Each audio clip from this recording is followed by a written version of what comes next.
45 दिन पहले महाकुंभ शुरू हुआ था तो किसी ने सोचा नहीं था कि 45 दिन में करोड़ों सनातनी न सिर्फ भारत के कोने कोने से आकर बल्कि दुनिया के कोने कोने से आकर यूं आस्था के इस पर्व से जुड़ जाएंगे। लेकिन बॉस, आपको मानना पड़ेगा कि मोदी योगी ने कर दिखाया। ऐसा नहीं है कि कुछ घटनाएं नहीं हुई, ऐसा नहीं है कि रत्ती भर की असुविधा नहीं आई हो, सब कुछ एकदम चकाचक रहा, ऐसा नहीं है, दिक्कतें हुई। लेकिन बहुत सनातनियों की आस्था और उनके महाकुंभ में जाकर इस महापर्व से जुड़ने के समर्पण को कोई हिला नहीं पाया 45 दिन में। क्या बड़े बुजुर्ग, क्या बच्चे, लोग कई कई किलोमीटर पैदल चले, लंबी लंबी यात्राएं की, जाम में फंसे, कुछ भी हुआ, लेकिन जात पात सब भुलाकर आस्था की डुबकी करोड़ों लोगों ने लगाई। कुंभ तो पहले भी आए, लेकिन तब इस देश में कोई मोदी केंद्र की सत्ता तक नहीं आया था जो 100 करोड़ हिंदुओं के देश में हिंदू को यह बताए कि अपना धर्म मानने, जानने और उस गर्व के साथ, उसे गर्व के साथ सीने पर लगाकर चलने में कोई शर्म की बात नहीं है। मोदी ने जो 10 साल में किया, उसी का नतीजा है कि आज महाकुंभ की चर्चा दुनिया भर में हो रही है। दुनिया भर से सनातनी आ रहे हैं डुबकी लगाने, वरना लोग तो ये थे कि अरे रोज पूजा करने से क्या हो जाएगा, मंदिर जाने से क्या हो जाता है जी, अरे क्या आप लोग मम्मी पापा आप लोग को जो है हमेशा जो है वो तीर्थ पे जाना, क्या है इसकी जरूरत। इस तरह का माइंडसेट आजादी के बाद बनाया गया था जो बीते 10 साल में टूटा है। तो इस तरह की भीड़ महाकुंभ में पहुंची। सनातन की ताकत की चर्चा दुनिया भर में हो रही है और आज तो आखिरी दिन गजब ही हो गया। प्रयागराज के महाकुंभ से सनातन एकता का जो संदेश पूरी दुनिया में गया है, उसकी गूंज आने वाले कई सालों तक सुनाई देती रहेगी। सनातन एकता का महापर्व महाकुंभ का आज समापन हो गया और आज तो महाशिवरात्रि भी थी, आखिरी अमृत स्नान था जिसके साथ महाकुंभ का समापन हुआ। आज दिन भर क्या हलचल रही महाकुंभ में, किस तरह से भक्तों ने संगम में स्नान किया, भोलेनाथ की पूजा की, कैसे वर्ल्ड रिकॉर्ड बने जो मतलब अभूतपूर्व हैं। 45 दिन में जो हुआ है आज उसकी भी बात होगी। आज जो हुआ है उसकी एक एक चीज दिखाऊंगा। दरअसल महाकुंभ आज समाप्त हो गया और जिसकी जैसी भावना थी उसने महाकुंभ को वैसे देखा। किसी के लिए पुण्य कमाने का आयोजन था, किसी के लिए आस्था का प्रतीक था, किसी के लिए जिंदगी बदल देने वाला अनुभव था, किसी के लिए मेला घूमने का मौका बन गया और किसी ने इसे फालतू आयोजन तक बता दिया। लेकिन जो लोग महाकुंभ पर सवाल उठा रहे थे उन्हें आज यह समझना चाहिए कि उनके लिए भले ही महाकुंभ कुछ ना हो, लेकिन इस देश के असंख्य साधु संतों के लिए, सनातनियों के लिए उनकी जिंदगी का सबसे बड़ा पल था। अब जब महाकुंभ समापन की तरफ है, खत्म हो रहा है, तो साधु संत ही सबसे ज्यादा इमोशनल हो रहे हैं, रो पड़ रहे हैं भाई। साधु संत देखिए, नव भारत के कैमरे पर साधु संत रो पड़े क्योंकि अब उन्हें अपनी मां गंगा से दूर जाना है। 45 दिन तक वो मां गंगा की छत्र छाया में रहे, उनके करीब रहे, लेकिन अब विदाई का वक्त आ गया है। ऐसे में साधु संत भावुक हो रहे हैं, उनकी आंखें नम हैं। जो लोग महाकुंभ को गाली दे रहे हैं, ये नहीं हुआ वो नहीं हुआ कर रहे हैं, वो इस इमोशन को नहीं समझ सकते बॉस। इसीलिए वो सनातन से कटे हुए हैं क्योंकि उनके अंदर ये इमोशन नहीं है। एक बार देखिए कैसे लोग भावुक हो जा रहे हैं मां गंगा से बिछड़ने के नाम पर। फिर आगे की बात बताता हूं कि आज क्या क्या हुआ है। अंत में मां गंगा सब मिलने के लिए जाते हैं और बात से बड़े विदित हृदय से प्रार्थना करते हैं कि आपकी कृपा का प्रसाद प्राप्त करके अब तक हम सब आपके चरणों में थे, आज आपसे विलग होने का समय हो रहा है और वो स्थिति बहुत ही हम सब के लिए अशानीय पीड़ा की होती है। जैसे कोई संसार का व्यक्ति अपने स्वजनों से अलग होता है, या कह सकते हैं एक बेटी जैसे अपने पिता के घर से छोड़ के जाती है, उसके लिए तो बहुत कठिन समय होता है। वैसे साधकों के लिए गंगा का तट छोड़ के जाने के लिए बहुत विरह की स्थिति होती है। इसलिए इस समय हम सब कुछ भूल चुके होते हैं, मन में केवल एक बात होती है, फिर कब वो क्षण आएगा जब हम सब माँ की गोद को वापस आएंगे। इसलिए दरअसल महाकुंभ कोई सामान्य मेला नहीं है कि तंबू उखाड़ लिए मेला खत्म। यह आस्था का महापर्व है जो अपनी समाप्ति की तरफ है। इसलिए इसकी समाप्ति का भी एक अपना विधि विधान है। मकर संक्रांति से शुरू हुआ महाकुंभ 45 दिन तक चला और महाशिवरात्रि पर इसका समापन हुआ।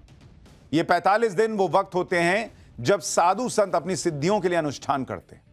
कोई वैदिक अनुष्ठान करता है, कोई तांत्रिक अनुष्ठान करता है। सब अपनी अपनी विधि से अपने अपने इष्ट को पूजते हैं, उन्हें संगम किनारे लेकर आते हैं।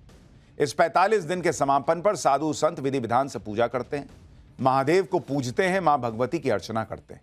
अंत में वो मां गंगा से मिलने के लिए जाते हैं, उनसे विदाई लेते हैं।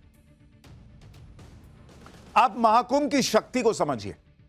इस आयोजन से आस्था की जो ऊर्जा निकली है, उससे लोग अपने आप महाकुंभ की तरफ खींचे चले आए। आप देखिए, हैदराबाद से एक श्रद्धालु अपने पुराने स्कूटर पर 4 दिन की यात्रा करके महाकुंभ पहुंचे। 4 दिन स्कूटर से, हैदराबाद से चल के महाकुंभ। यहां लोग दिल्ली से प्रयागराज गाड़ी से पहुंचने में 10 बार सोच रहे थे, भाई साहब स्कूटर पे चले आए। लेकिन जिनकी आस्था है, वो अपना पुराना स्कूटर निकालकर हैदराबाद से बैठे प्रयागराज में उतरे। जबकि हैदराबाद से प्रयागराज की दूरी 1300 किलोमीटर से ज्यादा की है। एक दिन और देर कर देते तो महाकुंभ छूट जाता। सोचिए कैसे स्कूटर का गियर 4th गियर लगाते होंगे कि चलो भैया दौड़ो, इतना मेहनत से वहां से जा रहे हैं, महाकुंभ खत्म ना हो जाए। 4 दिन की मेहनत बेकार हो जाती, लेकिन भाई साहब चले आए। स्कूटर पर प्रयागराज पहुंचने वाले इन श्रद्धालुओं को सुनिए, जो कह रहे हैं कि कोई दैवीय शक्ति उन्हें यहां खींच ले आई। प्रयागराज महाकुंभ में लोग अलग अलग जगहों से चल के आ रहे हैं, अलग अलग रंग देखने को मिल रहे हैं। हमारे साथ एक साहब भी हैं, the great Mahakumbh in 144 years, और अपने बजाज चेतक स्कूटर पे चल के आए हैं। From where you have come? I am coming from Hyderabad. So how you got inspiration to coming from Hyderabad on a scooter?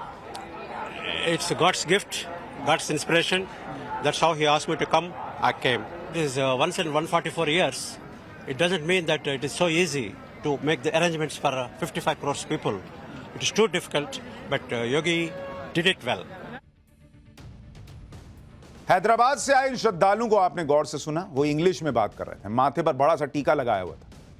और इस देश में कुछ लोग ऐसे हैं जो सोचते हैं कि सनातन को मानने वाले तो पिछड़े होते हैं, भक्ति में रमने वाले पढ़ लिख नहीं पाते, जबकि इंग्लिश बोलने वाले ज्यादा सेक्युलर होते हैं, ऐसा मानने वाले लोग भी। वो अपनी आस्था से दूर रहते हैं। लेकिन महाकुंभ ने इन सारी धारणाओं को तोड़ दिया, बड़े बड़े रिकॉर्ड तोड़ दिए। इस महाकुंभ में ऐसा वर्ल्ड रिकॉर्ड बना है जो आने वाले कई सालों तक टूटने वाला नहीं है बॉस। क्योंकि आप देखिए कि महाकुंभ में अब तक 66 करोड़ लोग स्नान कर चुके हैं, जो अपने आप में ऐतिहासिक है। दुनिया में इतना बड़ा आयोजन कहीं नहीं हुआ। हर दिन औसतन 1.5 करोड़ से ज्यादा लोगों ने स्नान किया। आज भी करीब 1.5 करोड़ लोगों ने स्नान किया है। लास्ट दिन 13,830 ट्रेनों से 30 करोड़ श्रद्धालु महाकुंभ पहुंचे। देश के 50 शहरों से प्रयागराज डायरेक्ट ट्रेनें आई। दुनिया में पहली बार इंसानों का ऐसा मूवमेंट हुआ है बॉस। 2800 से ज्यादा फ्लाइट से 4.5 लाख श्रद्धालु पहुंचे। यूपी रोडवेज की बसेस ने यात्रियों के लिए 1,32,000 चक्कर लगाए। बसेस से करीब 70 लाख श्रद्धालु महाकुंभ आए। प्रतिदिन औसतन 80,000 गाड़ियां प्रयागराज में आई। यानी सनातनियों की एकता ने दुनिया को दिखाया कि एकजुट होकर क्या नहीं किया जा सकता। करोड़ों लोग महाकुंभ आए, पैर रखने की जगह नहीं होती थी। और यह तो आपको सिर्फ अनुमान बता रहा हूं, आंकड़ा इससे कहीं ज्यादा है कि किस तरह से लोग आए होंगे। महाकुंभ तक पहुंचने में बहुतों को बहुत संघर्ष करना पड़ा, किसी को तकलीफ भी हुई, तो कोई बड़े आराम से महाकुंभ तक पहुंच गया। कई लोग बोलते थे, अरे आपके यहां तो चल रहा है कि बहुत जाम है, हम गए हमको जाम नहीं मिला। अरे वीकेंड में जाने में बहुत जाम था, कई बार वीकडे में नहीं था, कई बार वीकडे वीकेंड कुछ था ही नहीं, सब चल रहा है जामे जाम। लेकिन हर किसी का अपना अनुभव रहा। आज जब महाकुंभ का समापन हुआ तो महाकुंभ आने वाले लोगों ने क्या कहा, एक बार सुनिए, फिर बताता हूं कि सीएम योगी क्या कह रहे हैं और आज क्या क्या अद्भुत हुआ है। व्यवस्था टॉप क्लास की है और लोग आ रहे हैं बड़े प्रेम से, एक दूसरे से मिलकर के स्नान कर रहे हैं। बहुत अच्छी व्यवस्था है। मैं केरला से आई हूँ, मुझे पहले डर था कि स्नान होगा या नहीं, भीड़ भाड़ रहेगी या नहीं, और बहुत अच्छे से स्नान हो गया। व्यवस्था अच्छी है सर। आप कहाँ से आई है, कैसा लग रहा है? जम्मू कश्मीर से आई हूँ, तो मुझे बहुत खुशी है प्रयागराज का। मैं बेंगलोर से आई हूँ। शाही स्नान बढ़िया से हो गया, बहुत मजा आया, व्यवस्था बहुत अच्छा था। आप लोग कैसा लगा? हम लोग सर गुजरात से आए, सूरत से। मेरा नाम बंडी गांधी है। यहाँ पर जो व्यवस्था किया है सरकार ने बहुत ही बढ़िया किया हुआ है, और कोई भी व्यवस्था जो दिखा रहे हैं न्यूज मीडिया और उसमें वैसा कुछ है नहीं। आप लोग आओ, और आज तो लास्ट दिन है महाशिवरात्रि का, संगम स्नान मिला हमको, हम बहुत लाभदायी हो गए हैं। आप लोग कहाँ से? हम महाराष्ट्र से आए। यहाँ का सूर्योदय देख के बहुत बढ़िया लगा। यह स्नान भी अच्छा हुआ है। अच्छा हुआ है एकदम बिल्कुल बिल्कुल।